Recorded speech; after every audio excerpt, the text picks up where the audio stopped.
जय महाराष्ट्र मित्रांनो, मी हैदराबाद कुळ वहिवाट शेत जमीन अधिनियम 1950 या कायद्याच्या काही ठळक वैशिष्ट्याबद्दल आणि माहिती देत आहे. हैदराबाद कुळ वहिवाट 1950 नुसार महाराष्ट्राच्या मराठवाड्या विभागामध्ये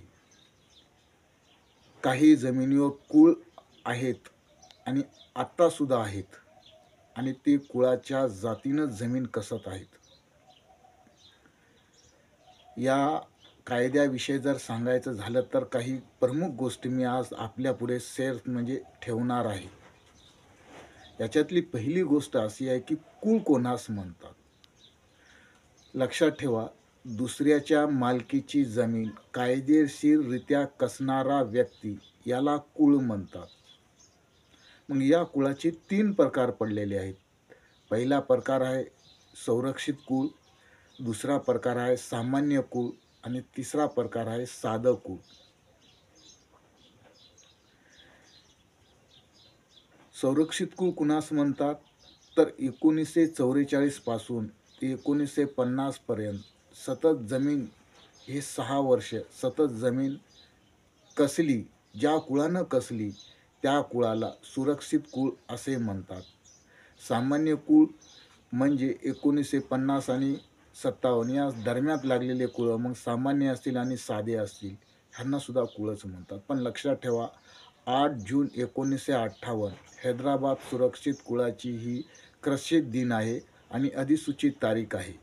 8 जून 1958 रोजी एखाद्या कुळाच्या जातीनं जर ती जमीन कुळ म्हणून कसली असेल तर अशा जमिनींना सरकारनं त्यांच्या नावे मालकी देऊन टाकलेली आहे. त्याला 38 खाली डिक्लेअर करून त्याला त्या जमिनीची कायमस्वरूपी मालकी दिलेली आहे. हे सुद्धा ध्यानात ठेवा. ही तारीख ध्यानात ठेवा. 8 जून 1958 रोजी ज्या कुळाच्या जातीनं जमीन कसली असेल अशा जमिनीला मालकी मिळते. 38 खाली मालकी मिळते आणि 38 चा कायदा हे सांगतो की अधिसूचित तारखेच्या नंतर कुळांच्या जमिनीला मालकी अधिसूचित तारखेच्या नंतर कुळांच्या जमिनीला मालकी हस्तांतरित करणे. मग 38 च्या कलमाची व्याख्या 38 च्या कलमाची व्याख्या आपण जर पाहत असेल तर अधिसूचित तारीख, मग कोणती अधिसूचित तारीख,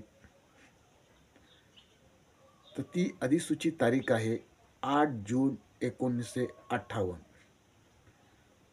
जून 1958 ही अधिसूचित तारीख आहे आणि या तारखेच्या दिवशी ज्या कुळाच्या जातीनं जमीन कसली असेल अशा कुळाला मालकी हक्क हस्तांतरित होते.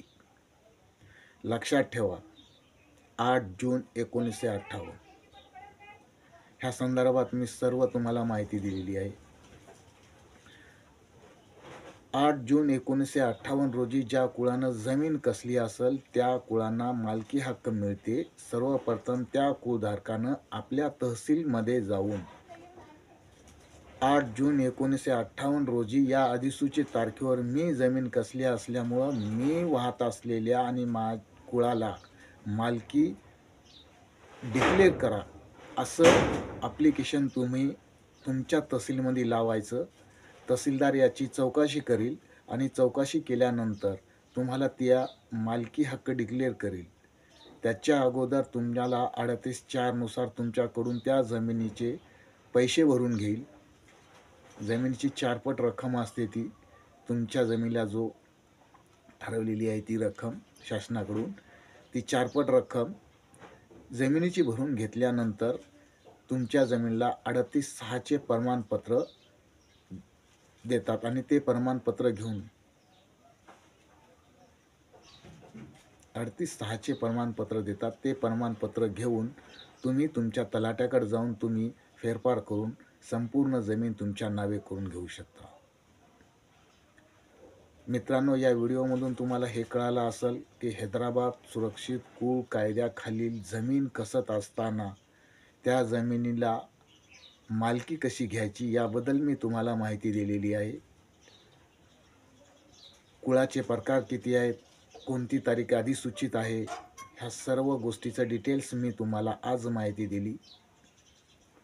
आणि मला आशा आहे की हा व्हिडिओ तुम्ही जास्तीत जास्त शेअर करशाल, इतर लोकांना पोहोचवशाल, कारण हैदराबाद कुळ वहिवाटमध्ये मी तुम्हाला माहिती दिली आहे. जय महाराष्ट्र.